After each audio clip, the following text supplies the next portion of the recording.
Oi pessoal, tudo bem? Vamos continuar lendo Ave Cristo, livro psicografado pelo Chico Xavier, ditado pelo Emmanuel. Eu faço parte da série Romances Históricos do Emmanuel. Eu fiz todos os outros no canal. Esse é o último livro da série.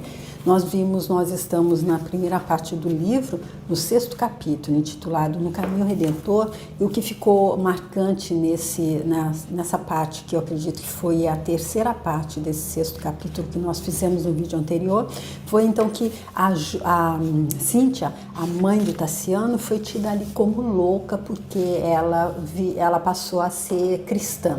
Ela que era totalmente anti o cristianismo quando ela era casada ali com o Varro, com o Quinto Varro, quando o Tassiano era jovem. Ela disse que já havia entregue o filho dela, então o Tassiano ali, a deusa Cíbele, e ela jamais seguiria os passos que o marido dela estava mostrando para ela, que era em direção ao cristianismo.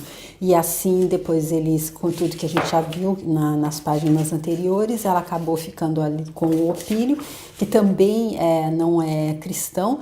E agora, então, que ela já passou por uma grande reviravolta na vida dela, a gente viu quando ela reapareceu aqui, o Emmanuel dizendo que era outra mulher, e então ela também se tornou cristã, mas então, já que eles não podem fazer com que ela mude de ideia, eles a colocaram como se ela tivesse demente, como se ela tivesse ficado louca. A outra coisa que aconteceu ali, então, foi o casamento do Tassiano com a Helena. Foi isso que aconteceu de mais importante nesse vídeo anterior, e o que aconteceu ali no último parágrafo do vídeo anterior foi o seguinte: a fama do irmão Corvino aumentava dia a dia entre o ódio gratuito dos romanos gozadores e o agradecimento das almas simples que buscavam nele o refúgio e a consolação, a saúde e a esperança. O ano 235 entrara sob escuros vaticínios. Foi assim que a gente concluiu o vídeo anterior, e agora vamos dar continuidade, e para isso eu peço que Deus nos abençoe, a mim que estou lendo, a você que está assistindo, para que a minha leitura seja fluida, de fácil compreensão, os meus comentários sejam pertinentes, e para que nós possamos sentir esse livro como o Emmanuel disse que deve ser. Para mim, esse livro é um manual de instrução de como fazer essa travessia entre luz e sombras, indo pela luz, seguindo o caminho que o Mestre, o Cristo, veio nos ensinar, mostrou tão bem, da manjedoura ao Calvário. Então, continuando, agradecendo a Chico e Emmanuel, claro. Repletava-se o império de incessante mal-estar. Isso no ano de 235, que o Emmanuel já diz que entrava então sob escuros vaticínios. Importante corrente do patriciado, sob a instigação de sacerdotes consagrados às divindades olímpicas, acusava os adeptos da Boa Nova com referências amargas, atribuindo-lhes a causa dos desastres que atormentavam a vida coletiva. A peste que flagelava o mundo latino em todas as direções, as colheitas mirradas, as vicissitudes da guerra e a instabilidade política eram tidas como consequência do trabalho punitivo dos deuses que castigavam os cristãos, sempre mais numerosos em toda a parte. Nuvens terríveis acumulavam-se sobre os trabalhadores do Evangelho, que, em preces, aguardavam o desabar de novos temporais. Em meio de prognósticos sombrios, Caio Júlio Vero Maximino, que é então o Caio Július Verus Maximinus, que foi chamado assim até a coroação dele, quando passou a ser conhecido como César Caius Július Verus Maximinus Augustus. Ele foi imperador romano entre 235 e 238, e ele viveu de 173 a 238. Em meio a prognósticos sombrios, Caio Júlio Vero Maximino subira ao trono romano. Alexandre Severo fora assassinado cruelmente, desaparecendo com ele a influência das mulheres piedosas que amparavam o cristianismo no trono imperial. Então a gente viu que o Alexandre Severo ele era maleável ali com os cristãos, ele já tinha aparecido ali a sugestão de que eles voltassem a ser flagelados e é por causa dele que não estava acontecendo. Mas agora ele foi assassinado e sobe no lugar dele o Caio Júlio Vero Maximino. O novo César assemelhava-se a um monstro que se apoderara da púrpura, sedento de sangue e de poder. Então já dá para ver que realmente aqui quando o Emmanuel fala assim de forma alegórica, nuvens terríveis acumulavam-se sobre os trabalhadores do Evangelho que em preces aguardavam o desabar de novos temporais. Então o novo César ele se assemelhava a um monstro e ele fortaleceu à pressa os tiranos da administração e do exército e vasta perseguição aos prosélitos do Cristo foi reiniciada com impulso avassalador. Embora Maximino se mantivesse nas lides belicosas do mundo provincial, o movimento de morte irradiou-se de Roma, despertando a autocracia e a violência. Diversas proclamações foram levadas a efeito, recomendando, a princípio, apenas o assassínio dos bispos e dos religiosos que lhes acolitassem o ministério, com anistia aos que abjurassem a fé. Mas, a breve tempo, avolumou-se a onda arrasadora contra todos os profitentes do credo martirizado. Inúmeras igrejas levantadas desde a ascensão de Caracalla, com ingentes sacrifícios, foram vítimas de pavorosos incêndios. Na metrópole, os perseguidores tornavam ao culto exclusivamente nas catacumbas e nas cidades distantes. A repressão era graduada ao talante dos principais. Com os cultivadores do Evangelho reconduzidos aos tribunais, aos calabouços e aos anfiteatros, recomeçou vasta efusão de sangue em toda parte. Em Lyon, a igreja de São João foi interditada e os objetos sagrados passaram às mãos irreverentes de autoridades inescrupulosas. O corpo eclesiástico e os religiosos de obrigações definidas foram expulsos desapiedadamente, mas alguns deles, dentre os quais o irmão Corvino, resistiram à situação e permaneceram na cidade, velando pelo rebanho aflito. Os seguidores de Jesus nas Gálias, não obstante todos os reveses da imensa luta, persistiram na fé, valorosos e invictos. Como os druidas, seus heróicos antepassados, procuraram a floresta para seus cânticos de louvor a Deus. Depois do trabalho de cada dia, marchavam à noite rumo ao campo amigo e silencioso, em cujas catedrais de arvoredo, sob o firmamento estrelado, oravam e comentavam as divinas revelações como se respirassem, por antecipação, as alegrias do reino celeste. Quirino Eustáquio, o questor, movimentou os mais escuros fios da intriga e da calúnia para que se efetuasse uma grande matança. Mas Artêmio Cimbro, patrício por todos os títulos venerável, opunha toda a poderosa influência dele contra qualquer medida extrema. Diante dos obstáculos que lhe estorvavam os desejos, Quirino aventou a ideia de os grandes senhores realizarem nas próprias casas o que denominava como um justo escarmento. Os escravos reconhecidamente cristãos seriam condenados à morte e os descendentes deles vendidos para outras regiões, a fim de que a cidade sofresse um expurgo tão completo quanto possível. Uma ordem do legado imperial, por ele obtida sem dificuldade, completou-lhe os propósitos, encetando-se o morticínio em seu próprio lar.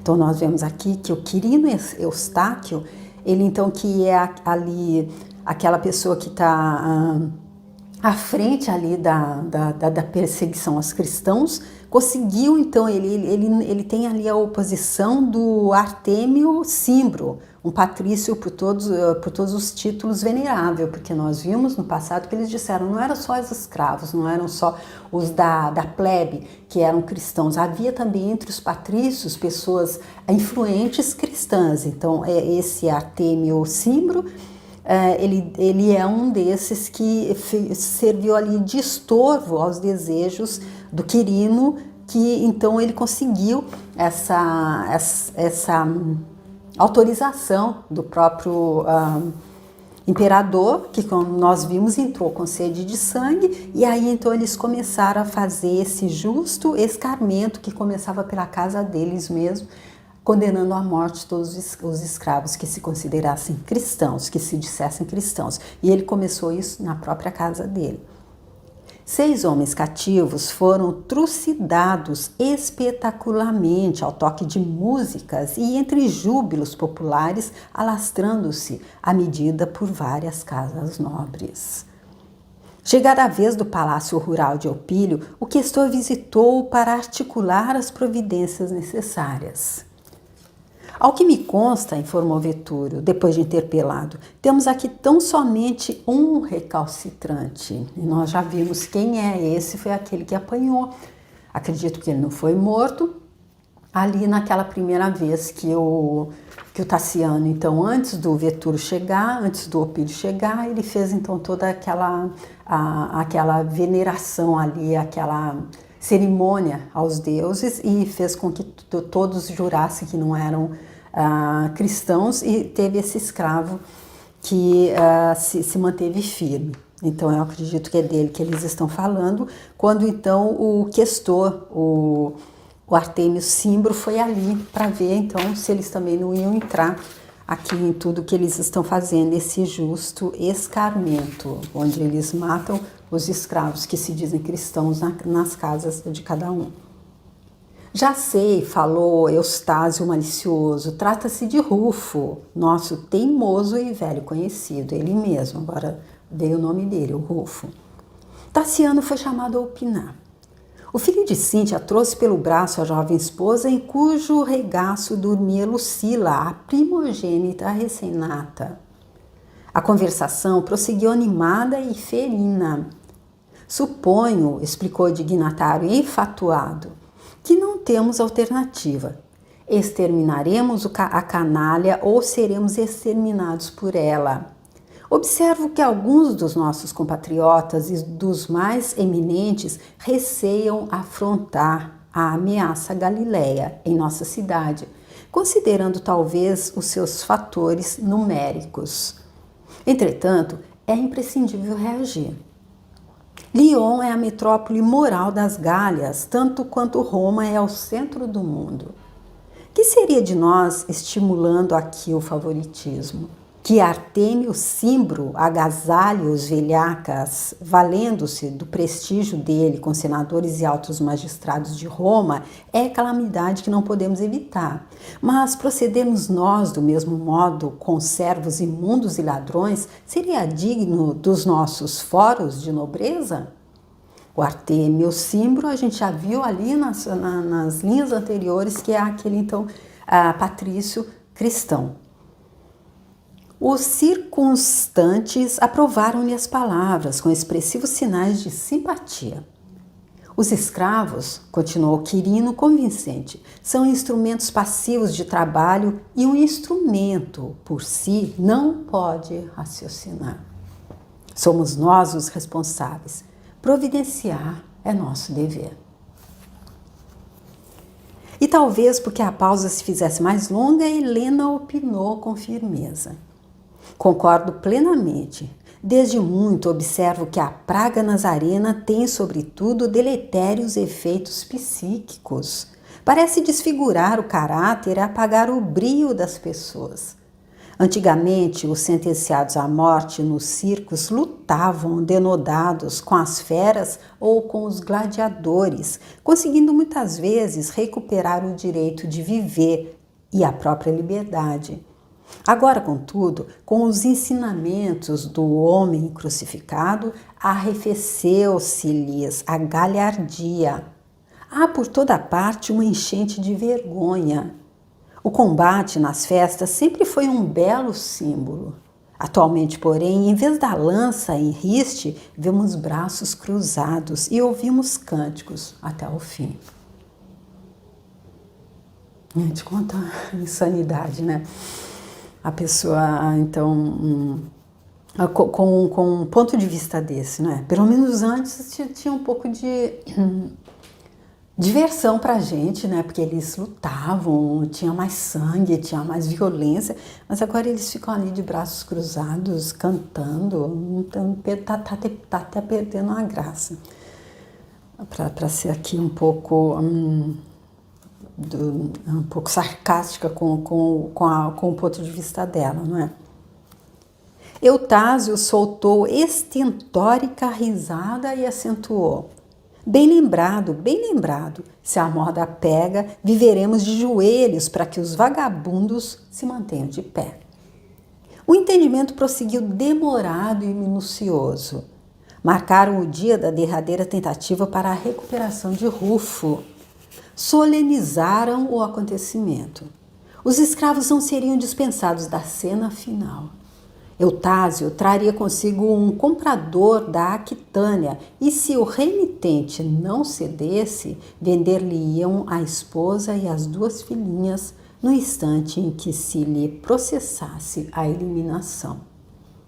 A medida seria uma advertência aos demais e provavelmente sustentaria novos surtos de indisciplina. Examinaram entre si o gênero da morte mais adequado à situação caso Rufo se revelasse inflexível. Sentenciou Vetúrio que um machado nas mãos de Epípodo não seria usado em vão. Mas Quirino perverso recordou que um servo delinquente arrastado pela cauda de um potro selvagem era sempre um quadro festivo digno de ser visto. Nossa, gente, só de ler passa um arrepio pela espinha, não é? Meu Deus, então tem que matar, mas não vamos dar um tiro, porque vai ser muito rápido e não vai sofrer tanto. Nós vimos ali no livro Paulo e Estevão também, quando eles estavam apedrejando o Estevão, que eles falavam, não joga com muita força, porque assim o espetáculo demora mais tempo, ele não morre tão rápido, então tem que ser feito de uma forma a dar mais prazer para quem está assistindo. E aqui então ele lembra que, poxa, vamos fazer direito, vamos fazer um espetáculo digno da nossa incapacidade de entender, não é? Já que eles não pensam, como ele acabou de dizer, eles são escravos, eles não têm, eles são objetos, eles são instrumentos, então eles não pensam por si próprios, é eles que têm que mostrar como é, então vamos fazer para que os outros entendam realmente que seja, então, que ele seja então puxado por um potro selvagem, arrastado pela cauda de um potro selvagem, vai ser um quadro festivo mais digno de ser visto, e com certeza isso vai ser aplaudido ali pela Helena, que já disse que uma das coisas que não agrada muito a ela é essa passividade, essa forma de morrer passivamente, cantando, braços cruzados. Ela gosta da luta, do sangue, e era esse o tipo de espetáculo que havia naquela época. E que, enfim, que de alguma forma ainda acontece hoje, quando a gente vê o que é feito com os animais em touradas, em brigas de galo, ou até mesmo essas lutas livres entre seres humanos, um esmurrando o outro, enfim. O dia do expurgo na fazenda de Opílio surgiu sob pesada expectação. Indisfarçável angústia transparecia do semblante de numerosos trabalhadores concentrados em extenso pátio. Betúrio, Tassiano e Galba, seguidos de Quirino, de outras personalidades destacadas e do mercador de cativos, penetraram o recinto impertigados, dominadores e livres. Rufo, ladeado por musculosos guardas, foi trazido ao centro da praça, em cujos limites se amontoavam homens, mulheres e crianças. Foi então que Vetúrio determinou que uma senhora e 2 meninas se aproximassem. Eram Dioclécia, a esposa do prisioneiro, e as 2 filhinhas, Rufília e Diônia, que o abraçaram com sofreguidão e alegria. Papai, papaizinho!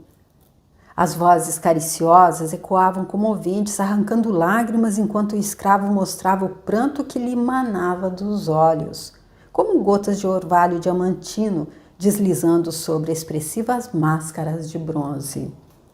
Epípodo, atendendo a um sinal do senhor, separou o belo grupo familiar e a voz de Opílio bradou, emprestando às palavras um máximo de energia.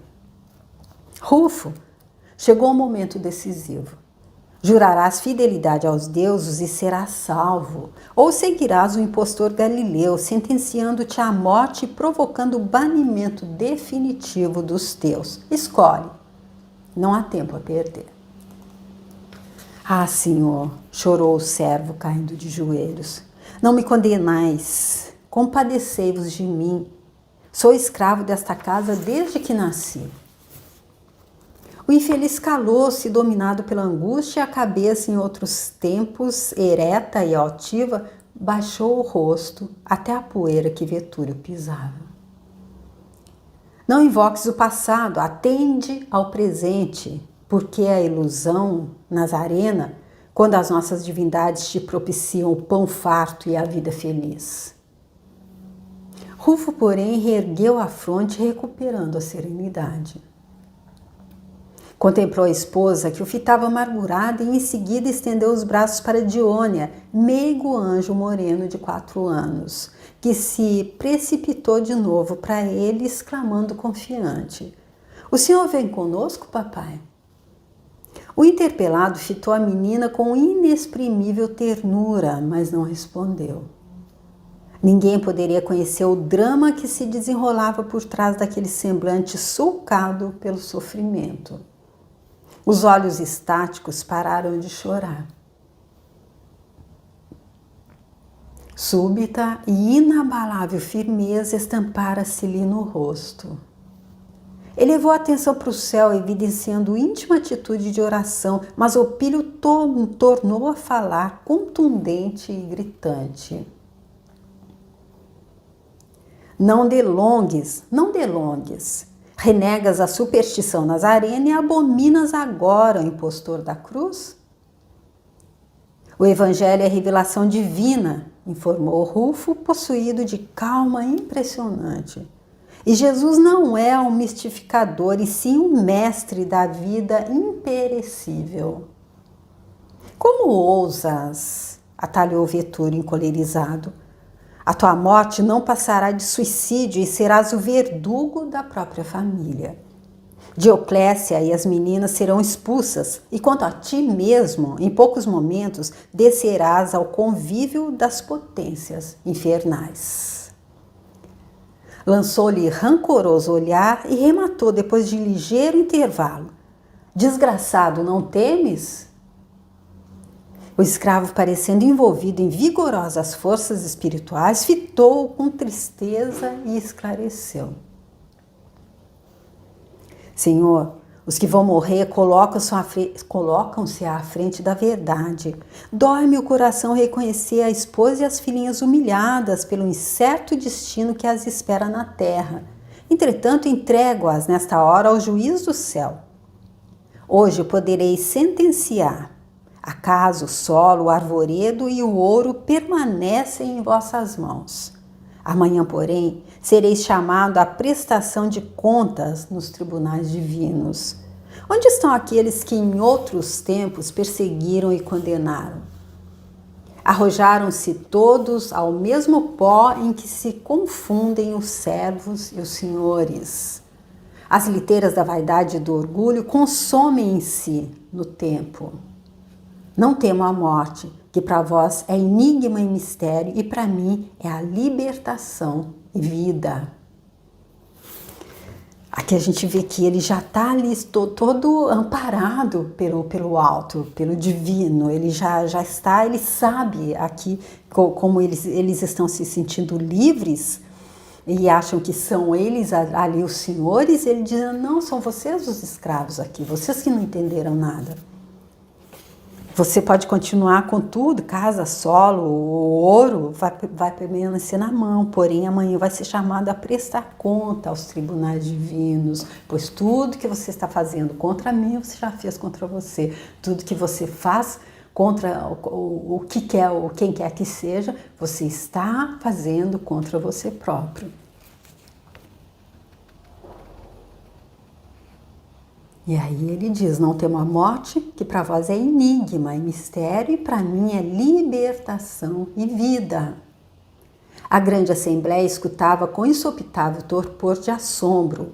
Opílio, manietado, talvez por fios intangíveis, jazia imóvel, como o bastão lavrado em que se apoiava por nota marcante de sua autoridade doméstica. Comentais a lamentável situação de minha companheira e de minhas filhas, continuou Rufo depois de curto intervalo.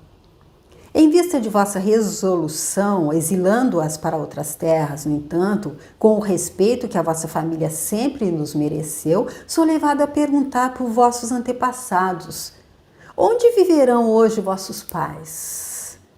Os títulos do patriciado não exoneraram vossos avoengos dos deveres para com seu sepulcro. Sois tão separado deles como serei doravante dos meus. E enquanto a vossa saudade vagar como sombra inútil, corvejando sobre os vossos dias a dor da minha mulher, tanto quanto a minha própria dor, produzirá em nós a confortadora certeza de estarmos cooperando na edificação de um mundo melhor. Somos escravos, sim, nascidos sob jugo pesado de cruel cativeiro. Contudo, nosso espírito é livre para adorar a Deus segundo nossa compreensão. Antes de nós, companheiros outros conheceram o martírio. Quantos terão sido assassinados nos circos, nas cruzes, nas fogueiras e nos tribunais? Quantos terão demandado o túmulo carregando espinhosos fardos de aflição? Entretanto, nossos corações feridos, como lenho atirado ao fogo, alimentam a chama do idealismo santificante que iluminará a humanidade. Nossos filhos jamais estarão órfãos. Tutelados do Cristo no mundo, constituem a herança abençoada de nossa fé, destinada ao grande futuro. A felicidade celeste habita conosco nos cárceres da terra. Nossos padecimentos são semelhantes às sombras ralas da madrugada que se misturam à luz nascente de novo dia. O prisioneiro fitou Vetúrio de frente com valorosa serenidade e afirmou sem afetação: vós, porém, romanos dominadores, tremei enquanto rides. Jesus reina acima de César. Vencendo a lassidão que o dominava, Opílio Vetúrio agitou os braços e clamou: cala-te, nem mais uma palavra, Epípodo, o chicote. Então nós vimos que o Rufo continuou, ele se manteve firme ali no que ele acredita, ele não renunciou à crença dele em Jesus Cristo, e ele foi ali fortalecido por essa crença porque ele sabe que ele está do lado certo, nessa realidade relativa, onde não há certo e errado, onde tudo é dual. A única certeza é essa, de que o lado certo é aquele que o Cristo, nosso Mestre, Jesus Cristo, veio ensinar, veio mostrar. E é isso que esses livros, todos eles da série mostram isso. Olha, tenha certeza que é isso. E não é aquela coisa de dizer, você está fazendo apologia, faz apologia ao sofrimento, é aqui que é para sofrer, é só depois que vai ser feliz. Não, é porque aqui é passageiro, aqui não é vida, aqui é dual e relativo, aqui é para aprender como estar entre luz e sombra e escolher a luz. E aí, quando a gente acredita de verdade, quando a gente entendeu o Evangelho de Jesus Cristo, quando a gente está mão na mão com Ele, nem todas essas ameaças desses que ainda estão cegos pelo que acontece aqui, apesar de a gente estar ali no ano 232, 230 alguma coisa, nós já estamos há mais de 2.000 anos, há 2.000 anos de tudo isso, ainda a gente sabe que a maioria, infelizmente, de nós, a humanidade, ainda pensa como esses senhores que estavam aqui condenando o Rufo, então, à morte. Tudo é feito é claro que agora não mais dessa forma exatamente, mas acontece ainda desse jeito. E como ele disse, a alma é livre. Mas vamos já está ficando bem longo, vamos deixar então para ver como é que vai ser, que eles vão decidir a morte dele, como é que vai se concluir então esse 6º capítulo, e ainda vai faltar mais uma parte, a gente conclui no próximo vídeo, tá bom? Espero que você tenha gostado dessa parte, bem denso, né? Muita coisa para a gente pensar, refletir sobre. Eu espero que, se você gostou, se você quiser me mandar uma mensagem, se quiser deixar o seu gostei no vídeo, se você quiser entrar lá no meu canal para ver os outros livros da série que estão lá e outros livros que tem lá também, e estando lá aproveitar e se inscrever, eu também fico super agradecida e espero te ver no próximo vídeo. Obrigada, tchau!